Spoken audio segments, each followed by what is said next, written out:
بسم اللہ الرحمن الرحیم۔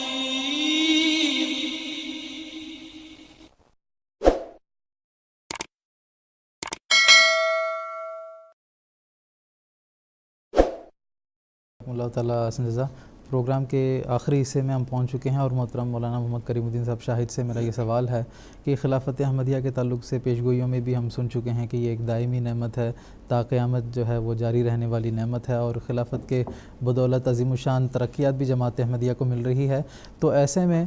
جماعت کی کیا ذمہ داری ہے، جماعت کی کیا ذمہ داری بنتی ہے، اور کس طرح ہم خدا تعالیٰ کی اس نعمت پر شکر گزار بندے بن سکتے ہیں؟ اس حوالے سے میں آپ سے کچھ تفصیل۔ جماعت کی ذمہ داری یہی ہے کہ خلافت کو جب ہم نے تسلیم کر لیا، اللہ تعالیٰ نے ہم میں خلافت قائم کر دی ہے، تو پھر اللہ تعالیٰ نے جو فرمایا ہے کہ وعد اللہ الذین آمنوا منکم وعملوا الصالحات، حضرت خلیفۃ المسیح الخامس عید اللہ تعالیٰ بن نصر العزیز اپنے خطبات میں خاص طور پر جماعت کو اس طرف توجہ دلا رہے ہیں کہ ایمان اور عمل صالح کی طرف خاص توجہ کریں، تربیت کی طرف خاص توجہ کریں، خلیفہ وقت جس طرف تمہیں لے جانا چاہتا ہے اس طرف چلیں، اپنی کوئی خیالی کوئی ایسی اسکیم نہ بنائے جس کے نتیجے میں سمجھتے ہیں کہ یہ زیادہ کامیاب ہوگی، بلکہ وہی اسکیم کامیاب ہوتی ہے جو کہ خلیفۃ المسیح کے ذریعے سے چلائی جاتی ہے۔ چنانچہ قرآن مجید میں بھی یہ آتا ہے اطیعوا اللہ و اطیعوا الرسول و اولی الامر منکم، تو اس میں بھی آتا ہے کہ اطاعت اور فرما برداری بڑی ضروری ہے۔ اسی طرح سے حضرت صلی اللہ علیہ وسلم کا یہ ارشاد ہے کہ ید اللہ علی الجماعت، اللہ تعالیٰ کا ہاتھ جماعت پر ہوتا ہے، جماعت وہی ہوتی ہے جس کا واجب الاطاعت امام ہو۔ تو اگر اللہ تعالیٰ کی تائید اور نصرت ہم چاہتے ہیں تو خلیفہ وقت کی پوری اطاعت اور پابندی کرنی ہمارے لیے لازمی بنتی ہے۔ اسی طرح سے حضرت صلی اللہ علیہ وسلم کا ایک فرمان ہے الامام جنۃ یقاتل من ورائہ، کہ امام ایک ڈھال ہے جس کے پیچھے رہ کر لڑائی کی جاتی ہے۔ امام جو اسکیمیں جاری کرتا ہے اس کے مطابق عمل درآمد کرنا یہ ہمارا فرض بنتا ہے۔ اگر امام کے پیچھے رہ کر ہم چلیں گے تو ٹھیک ہے، امام سے آگے بڑھنے کی ہمیں کوشش نہیں کرنی چاہیے۔ تو بہرحال یہ ہے کہ اطاعت امام حد درجہ لازمی ہے۔ پھر یہ کہ خلیفۃ المسیح اب ہمیں خطبات کے ذریعے سے جس طرح سے ہمارے آئلی تنازعوں کے بارے میں اور اسی طرح سے دینی مفادات کے تعلق سے اور اس کے علاوہ جو جماعت کی ترقی کے حصول ہیں اس کے لیے اپنا جو عملی نمونہ قائم کرنے کے لیے توجہ دلا رہے ہیں، ہماری ذمہ داری بنتی ہے کہ ہم حضور کے ان اقوال کو غور سے سنیں، پھر اس کے اوپر عمل پیرا ہوں، تاکہ ہم مومنین کی جماعت کہلا سکیں اور اعمال صالحہ بجا لانے والے ہم بنا سکیں، تاکہ خلافت کا نظام بھی ہمارے اندر تا دیر چلتا چلا جائے۔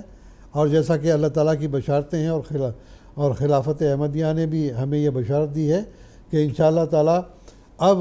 جماعت احمدیہ بالغ ہو چکی ہے، خلافت کا نظام بالغ ہو چکا ہے، اب انشاءاللہ تعالیٰ 1000 سال تک خلافت احمدیہ کو کوئی پریشانی نہیں، کوئی غضن نہیں پہنچا سکتا۔ تو اس لحاظ سے ہم یہ چاہتے ہیں کہ ہم اپنے احمدی بھائیوں کو یہ بتا دیں کہ حضور اید اللہ تعالیٰ بن نصر العزیز کے خطبات غور سے سنیں، حضور جس طرف ہمیں لے جانا چاہتے ہیں اس طرف ہمیں چلنا چاہیے۔ میں آخر میں صرف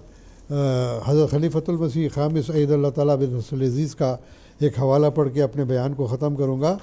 آپ فرماتے ہیں اے مسیح محمدی کے ماننے والو، اے وہ لوگوں جو حضرت مسیح موعود علیہ السلام کے پیارے اور آپ کے درخت وجود کی سرسبز شاخیں ہو، اٹھو اور خلافت احمدیہ کی مضبوطی کے لیے ہر قربانی کے لیے تیار رہو۔ مخالفین ہم پر جو ہے ابتلا ڈال رہے ہیں، بار بار حضور توجہ دلا رہے ہیں کہ پاکستان میں بڑے دردناک حالات ہیں احمدیوں کے لیے، گھبرانے کی بات نہیں، قربانی کریں گے تو اللہ تعالیٰ اسی میں سے پھر جو ہے لہلاتے ہوئے نتائج نکالے گا۔ تو حضور فرماتے ہیں اٹھو اور خلافت احمدیہ کی مضبوطی کے لیے ہر قربانی کے لیے تیار رہو، تاکہ مسیح محمدی اپنے آقا و مطاع کے جس پیغام کو لے کر دنیا میں اللہ تعالیٰ کی طرف سے آیا، اس حبل اللہ کو مضبوطی سے پکڑتے ہوئے دنیا کے کونے کونے میں پھیلا دو، دنیا کے ہر فرد تک یہ پیغام پہنچا دو کہ تمہاری بقا خدائے واحد و یگانہ سے تعلق جوڑنے میں ہے، کیونکہ جب تک ہمارے اندر روحانیت نہیں ہوگی ہم صحیح رنگ میں کامیابی نہیں حاصل کر سکتے۔ حضور فرماتے ہیں کہ دنیا کا امن اس مہدی و مسیح کی جماعت سے منسلک ہونے سے وابستہ ہے، کیونکہ امن و سلامتی کی حقیقی تعلیم کا یہی علم بردار ہے جس کی کوئی مثال روئے زمین پر نہیں پائی جاتی۔ آج اس مسیح محمدی کے مشن کو دنیا میں قائم کرنے اور وحدت کی لڑی میں پروئے جانے کا حل صرف اور صرف خلافت احمدیہ سے جڑے رہنے سے وابستہ ہے، اور اسی سے خدا والوں نے دنیا میں ایک انقلاب لانا ہے۔ اللہ کرے کہ تمام افراد جماعت خلافت احمدیہ سے